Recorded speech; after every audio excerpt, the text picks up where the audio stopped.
सदगुरु दाता चुनमुनी। एक क्वेश्चन हमारे क्लास 12 का है, फर्स्ट चैप्टर है अपना, नाम पता होगा आपको, द लास्ट लेसन। चलिए बेटा, आपका एक सेकंड क्वेश्चन है इसमें। हम आपको केवल ये बताना चाहते हैं आपको क्वेश्चन कैसे याद करना है, कौन सा कॉम्बिनेशन लेके आपको बोलना है, क्योंकि बहुत सारे बच्चे एक एक वर्ड टू वर्ड बोलते रहते हैं, जिस वजह से वो मिक्स अप होते रहते हैं, उनको याद नहीं होता है और उनकी ना तो फ्लुएंसी अच्छी होती है, ना उनको बोलना आ पाता है, ना उनको वर्ड्स याद होते हैं, ना ही सेंटेंस याद होते हैं। क्वेश्चन तो याद करने की अलग ही बात है। तो बेटा इन चीज़ों पे ध्यान दीजिएगा, बहुत अच्छा इंप्रूवमेंट आएगा आपके ऊपर अगर आप इन वीडियोस को देख के आप बहुत तरीके से काम करते हैं तो आप याद कर पाएंगे और आपकी वोकेबुलरी, आपके वर्ड्स कॉम्बिनेशन वो बहुत अच्छा हो जाएगा। चलिए बेटा, first question is what did French notice that was unusual about the school that day. देखिए क्वेश्चन भी ऐसे रीड किया जाता है, व्हाट डिड फ्रेंच नोटिस। सो आप वर्ब तक एक साथ बोल लीजिए, what did French notice, French क्या नोटिस किया फ्रेंच ने।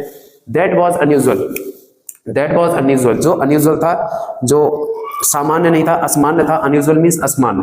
तो स्कूल के बारे में उस दिन फ्रेंड ने क्या नोटिस किया जो असामान्य था, about the school that day. इसको एक साथ बोल सकते हैं, about the school that day, about the school that day. अब देख लिए बोल सकते हैं, what did friend notice that was unusual about the school that day. School के बारे में उस दिन उसको असामान्य क्या लगता है, क्या नोटिस करता है। आंसर देख लेते बेटा। देखिए बेटा, व्हेन फ्रेंड रीच्ड स्कूल, आपको इसको एक साथ ही बोलो, when friend reached school, when friend reached school, जब वह स्कूल पहुंचता है। It was very quiet that day, so आप बोल सकते हैं was very quiet that day.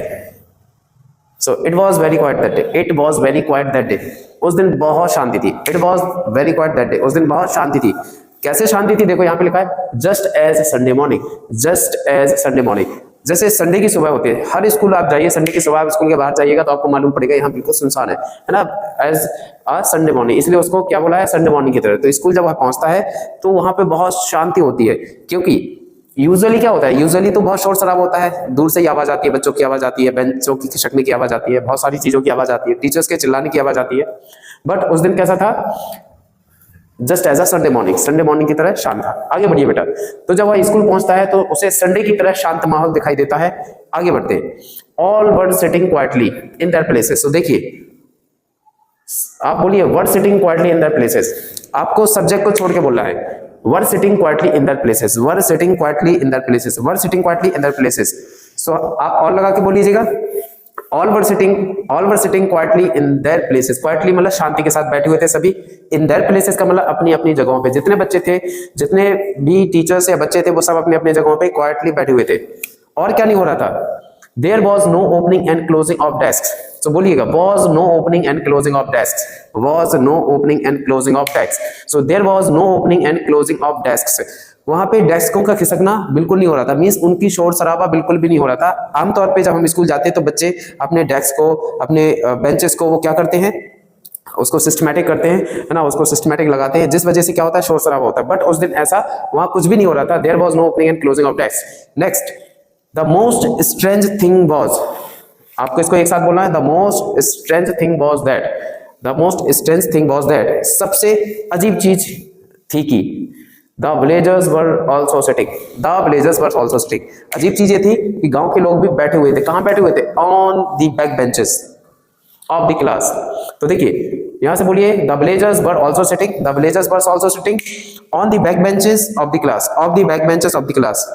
कक्षा की पीछे की बेंचों पे गांव वाले लोग भी बैठे हुए थे। ये सबसे अजीब चीज थी, स्ट्रेंज था, अनयूजुअल था, क्योंकि गांव के लोग क्या करेंगे, हमारे एल्डर लोग, बुजुर्ग लोग, माता पिता लोग गांव के स्कूल में, शहर के स्कूल में क्या करेंगे, वहां पे काम टीचर्स का होता है, स्टूडेंट्स का होता है। Clear. And M Hamel sir, इसको एक साथ बोलिए, and M Hamel sir wore his beautiful dress that day, wore his beautiful dress that day। ये फॉर्मेशन एक साथ रहना है, wore his beautiful dress that day, वह अपने सबसे ब्यूटीफुल ड्रेस पहने हुए थे। क्लियर। ये सारी चीजें अनयूजुअल थी फ्रेंच के लिए दैट डे, उस दिन। क्लियर।